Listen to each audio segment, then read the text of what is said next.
Boa tarde, meus irmãos. Nós vamos iniciar o nosso estudo bíblico desta tarde, lendo em 1 Samuel capítulo 10, a partir do versículo 17 até o versículo 27. 1 Samuel 10, versículos 17 a 27.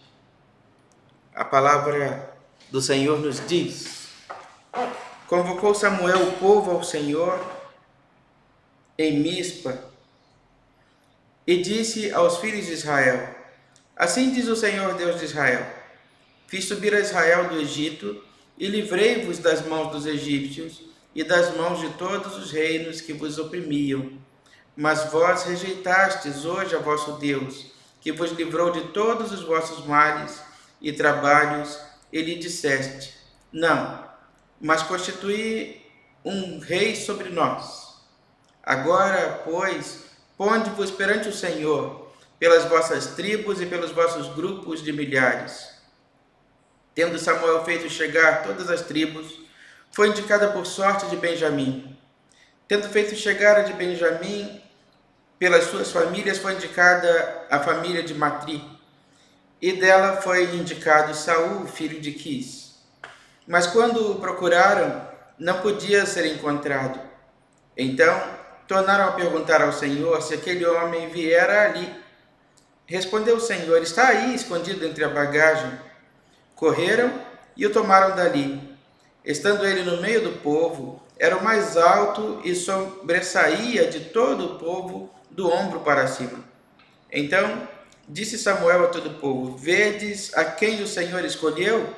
Pois em todo o povo não há nenhum semelhante a ele. Então todo o povo rompeu em gritos, exclamando: Viva o rei! Declarou Samuel ao povo o direito do reino, escreveu num livro e o pôs perante o Senhor. Então despediu Samuel todo o povo, cada um para a sua casa. Também Saul se foi para a sua casa, a Gibeá, e foi com ele uma tropa de homens cujo coração Deus tocara. Mas os filhos de Belial disseram: Como poderá este homem salvar-nos? E o desprezaram e não lhe trouxeram presentes. Porém Saul se fez de surdo. Meus irmãos, o texto da palavra do Senhor fala sobre a escolha de Saul, a partir de um pedido do povo a Deus. O povo pediu a Deus um rei, e Deus então foi até Samuel, apontou para Samuel quem haveria de ser o rei, o seu escolhido para reinar, e que Samuel assim o apresentasse ao povo. Deus, certamente conhecendo o coração do povo, escolheu alguém que o haveria de impressionar, porque Deus sabia quais eram as expectativas do povo. Então escolheu aquele que era o mais formoso, o mais alto entre todos. Afinal de contas, o texto diz, que os homens daquele povo batiam no ombro de Saul. Saul se destacava no meio de todo aquele povo. E é chegado então o dia em que Saul haveria de ser apresentado. Reuniram ali todo o povo, todas as tribos, e Saul fez sair a Samuel, ou melhor, Samuel fez sair a Saul, diante de todo o povo, e o apresentou como sendo escolhido de Deus para reinar sobre eles naquele momento. Meus irmãos, um fato interessante, o versículo 21 diz que, tendo feito chegar a tribo de Benjamim pelas suas famílias, foi indicada a família de Matri, e dela foi indicado Saul, filho de Quis. Mas quando o procuraram, não podia ser encontrado. E então tornaram a perguntar ao Senhor se aquele homem viera ali. E respondeu o Senhor: Está aí, escondido entre a bagagem. Está aí, escondido entre a bagagem. Ali, meus irmãos, começa a revelar-se a personalidade do novo rei de Israel. O rei de Israel, ele era um homem que não tinha muita facilidade ou tinha uma certa dificuldade de lidar com os sentimentos, de lidar com situações como esta que ele estava enfrentando agora. Naquele momento ali, em que ele é apresentado ao povo como sendo o novo rei, aquela novidade mexe com os sentimentos de Samuel, a ponto dele esconder-se ali no meio da bagagem, das carroças e tudo ali, uma forma de fugir. Ele era, por assim dizer, um homem tímido, né? Um homem tremendamente tímido, né? E essa timidez de Saul é que fez com que ele se escondesse naquele momento. Mas o texto diz que eles o tomaram dali, ele foi apresentado ao povo e o povo ficou feliz. Percebam, meus irmãos, quero voltar lá na questão da estatura de Saul. Saul foi escolhido, e o destaque para esse detalhe da sua estatura deveu-se à expectativa do povo. Deus escolhe um rei para que reine sobre Israel a partir das perspectivas e da expectativa que tem aquele povo, né? E quando ele é apresentado, o povo rompe em gritos, entusiasmado, feliz, porque ali estava o novo rei que Deus havia separado para eles. Meus irmãos, nós vamos ver ao longo da história que Saul causou grande decepção ao povo enquanto rei. Tudo aquilo que Deus havia dito que haveria de se cumpriu na vida de Saul e do povo também, através do reinado de Saul. Mas Deus apontou um rei que fosse não segundo o seu coração, mas segundo as expectativas do povo.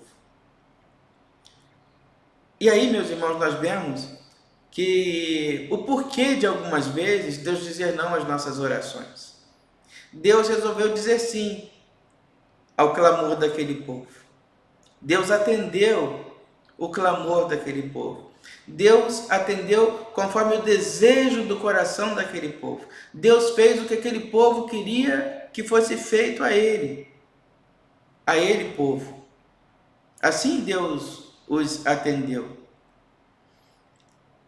E aquilo que o povo desejou e idealizou no seu coração trouxe mal para o coração daquele povo.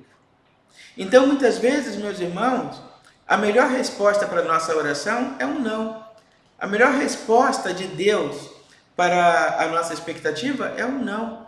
E por isso, muitas vezes, Deus nos diz e vai nos dizer não, né, com relação ao que pedimos a Ele ou pensamos, porque Ele sabe o resultado qual será. Ele sabe qual será a consequência das nossas escolhas. Muitas vezes aquilo que nos parece belo, que nos parece perfeito, que se destaca, características que nós vemos aí em Saul, vão nos trazer grande prejuízo, vão nos trazer grande mal. E é por isso que Deus diz não muitas vezes às nossas orações.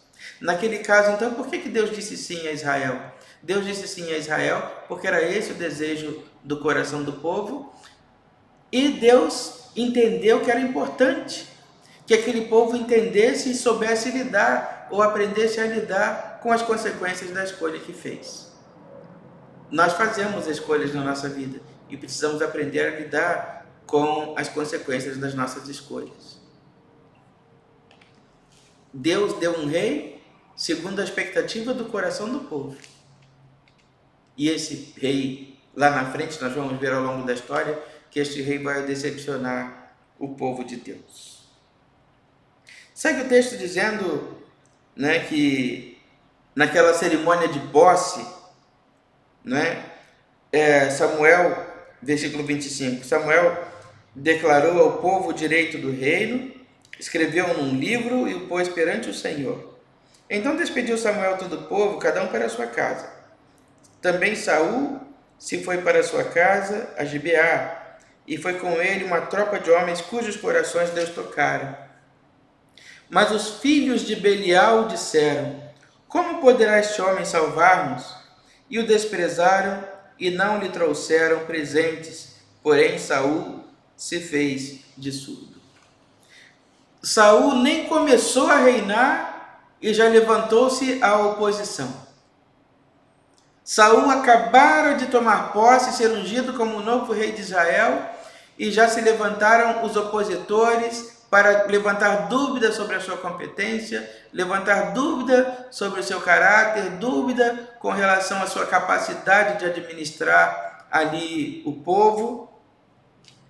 E o texto diz que eles o desprezaram e não lhe trouxeram presentes. Mas é interessante perceber aqui o comportamento de Samuel diante dessa situação, de Saul, me desculpe mais uma vez, de Saul diante dessa situação. Como Saul reagiu? Porém, Saul se fez de surdo. E aí, meus irmãos, qual é a melhor maneira de lidar com a oposição? Qual é a melhor maneira de lidar com os opositores, com aqueles que se opõem ao nosso trabalho, à nossa forma de agir e à nossa forma de ser? Saul nos ensina. Saul se fez de surdo. A melhor maneira de lidar com os opositores é ignorando as suas falas. Quanto menos crédito nós damos, menos importância nós damos ao que dizem aqueles que se opõem ao nosso trabalho, menos desgaste consequente nós haveremos de ter. E outra coisa, a melhor maneira de lidar com o opositor é trabalhando, é não perdendo tempo, dando atenção àquele que trabalha contra, mas é fazendo o trabalho segundo a nossa consciência, é trabalhando segundo o nosso coração, é fazendo as coisas conforme determina ou aponta o nosso coração. Meus irmãos, que através desta história do chamado de Saul, Deus tenha falado ao nosso coração e nós tenhamos aprendido pelo menos esta primeira lição, né? Seja para nós uma lição de sabedoria, de como lidar, né? Com as situações, como a situação que enfrentou Saul naquele momento, servo do Senhor, saber lidar com as nossas emoções, saber lidar com as nossas escolhas, saber lidar com aqueles que se opõem a nós, enfim, sigamos aí fazendo o melhor para a obra do Senhor. Que Deus, para tudo isso, nos fortaleça, nos abençoe e nos mantenha animados. Vamos orar ao Senhor. Senhor, nosso Deus e Pai, nós te agradecemos, ó Deus, pelo privilégio de ler e examinar a Tua Palavra. Te agradecemos, sobretudo, ó Deus, pelo cuidado que Tu tens dispensado para conosco. Te agradecemos, ó Deus, porque Tu nos orienta a fazermos as melhores escolhas. Que nós saibamos, ó Deus, sempre escolher, não segundo o olhar e os valores humanos, mas que as nossas escolhas sejam sempre, Santo Deus, reflexo, consequência da orientação que Tu nos concede na Tua Palavra. Ensina-nos também, ó Deus, a lidar com aqueles que se opõem, com aqueles que não entendem, com aqueles que não compreendem o projeto, com aqueles que não são capazes de caminhar junto. Ajuda-nos, ó Deus, a lidar com essas situações. Guarda-nos, ó Deus, guia-nos, orienta-nos, capacita-nos, dá-nos, ó Deus, a Tua paz. Ó Deus, sê conosco, sê com os nossos lares, sê com as nossas famílias, sê com os nossos interesses, com os desejos do nosso coração. Nos orienta, Santo Deus, em tudo e em todo tempo. Guia-nos, guarda-nos, protege-nos, mantenha-nos, ó Deus, animados, fortalecidos. Tudo isso, ó Deus, nós te pedimos, confiados no nome de Jesus, que nos ensinou a orar dizendo: Pai nosso que está no céu, santificado seja o Teu nome. Venha o Teu reino, e seja feita a tua vontade, assim na terra como no céu. O pão nosso de cada dia nos dai hoje, e perdoa as nossas dívidas, assim como nós perdoamos os nossos devedores. E não nos deixes cair em tentação, mas livra-nos do mal, pois teu é o reino, o poder e a glória para sempre. Amém.